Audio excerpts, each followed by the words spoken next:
Well, we're shooting a video today, guys. It's not our normal video. As you can see, this is a snowmobile sitting here. The reason we're shooting a video of it is we picked it up last night off of Craigslist. We went and looked at it, we picked it up, and we're going to see if we can get it running. And if it runs and we can get some use out of it, we're going to turn it into a donor engine for our next Crosskart. This thing's a liquid-cooled 500. It puts out about 95 horse. So with a CVT in it, we should get a lot of power to the wheels. So we want to go through a few things. We were able to pick it up for $380. The guy had worked on it. He said it's leaking fuel, won't run, can't get it going, this or that. So we showed up to it to see, a couple things we wanted to check out. One, we wanted to make sure there was spark. Two, we wanted to make sure there was compression. Well, we got there, and it had a broken recoil cord on the snowmobile. So we knew it had a broken pull cord with it, so we didn't know what to do. So we popped off we've had to emergency start things like this before. So we pulled the plugs on it. And we took a ratchet strap and wrapped it around the primary clutch, and we were able to pull it. And we pulled it. It had real good spark on it. So we felt pretty good about that.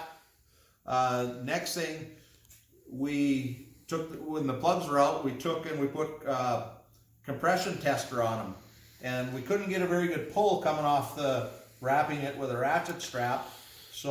But we were getting 150 and 120 pounds at each cylinder.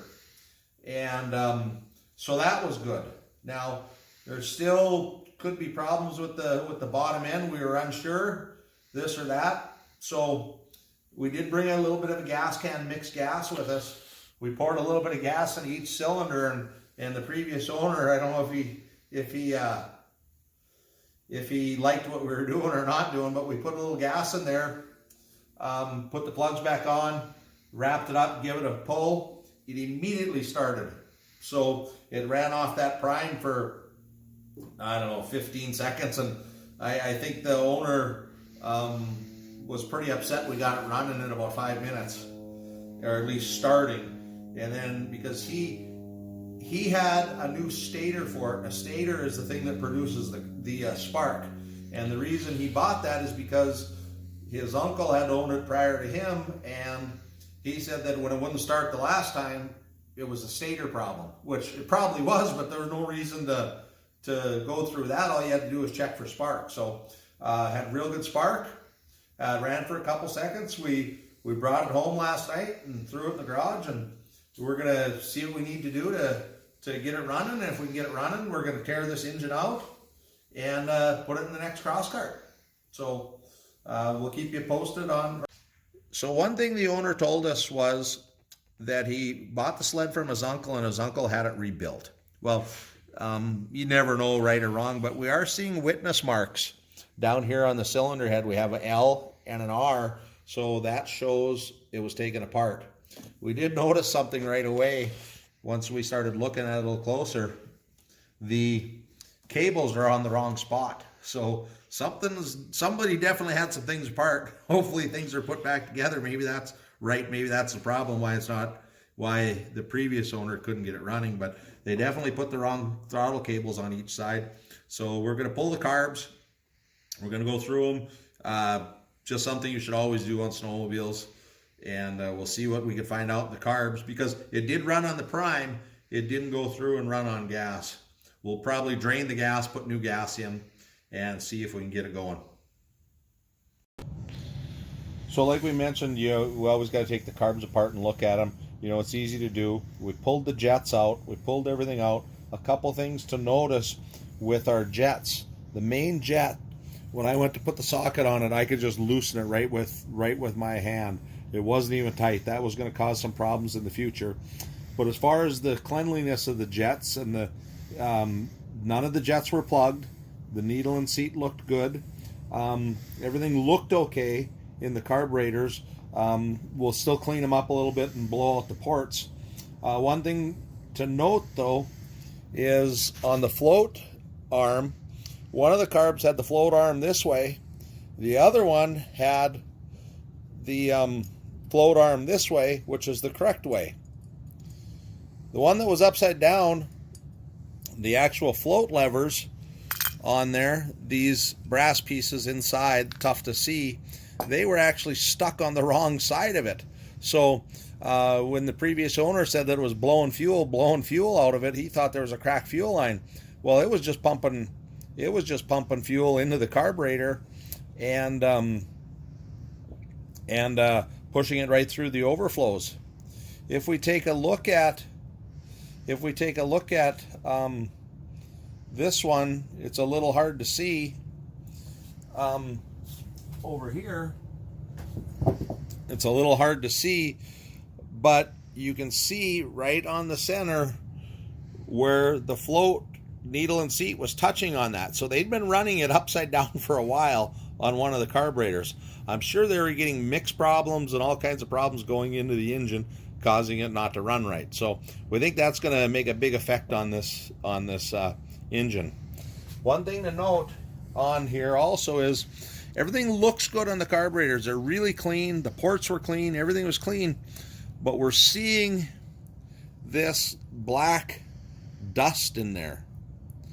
We don't know where it's coming from. It's not just residual oil.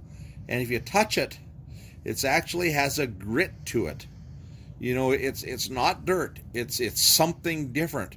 When we looked in the air bleed port, we can see a little bit of it in there. You can see some of it. You know, we pulled out the main jet sleeve. We saw a little bit down inside here. So we got to clean that up, and we got to figure out where that's coming from. You know, one thing about most snowmobile engines, they don't have an air cleaner on them, which you don't need it in the winter. But we're going to figure out where we're going to blow that stuff out, figure out where it came from, get these carbs put together, and get them back in the sled. So we got the two carbs back together, ready to go for install. We decided to investigate where that black stuff's coming, so we took the air box and separated the air box. Now, if we look in here, we can see some of that black stuff again. We don't know where it's coming from, but it's definitely, it's gritty. We opened up the air box. For those of you that aren't aware, this doesn't serve as an air cleaner. It only serves as a baffle to quiet some of the intake noise. So there's no filtering going on in here, but we keep going in and we're seeing, if we dump it out, we're seeing that same black stuff coming. So we don't know where it's coming from yet, but it will get this air box cleaned up, get it back in, but it's not coming from anywhere inside the air box. So we got to get that figured out, because that could be causing some carburetor issues. Probably not hard enough to damage the engine, but it definitely can plug up the carburetor. So we'll get that cleaned up and move forward. So we've got everything cleaned up and back in with the air box. We're still looking for that trouble. So the air box is in, we've cleaned it, and when you shut the cowling, this seals up to the cowling, and then it sucks in its fresh air from here. Well, if you can see right in here, there's this charcoal filter, and it's destroyed. And maybe it's not charcoal, but it's something, but that thing's dry, it's crispy, and if I push on it, there I'm getting all that dust that was getting into that engine. So we'll have to get that replaced, but that's what was causing all that. And I bet that was plugging up the carb. We'll get the rest of the pieces out of there blown up, and we're about ready to get this fired up. Well, we got it all back together.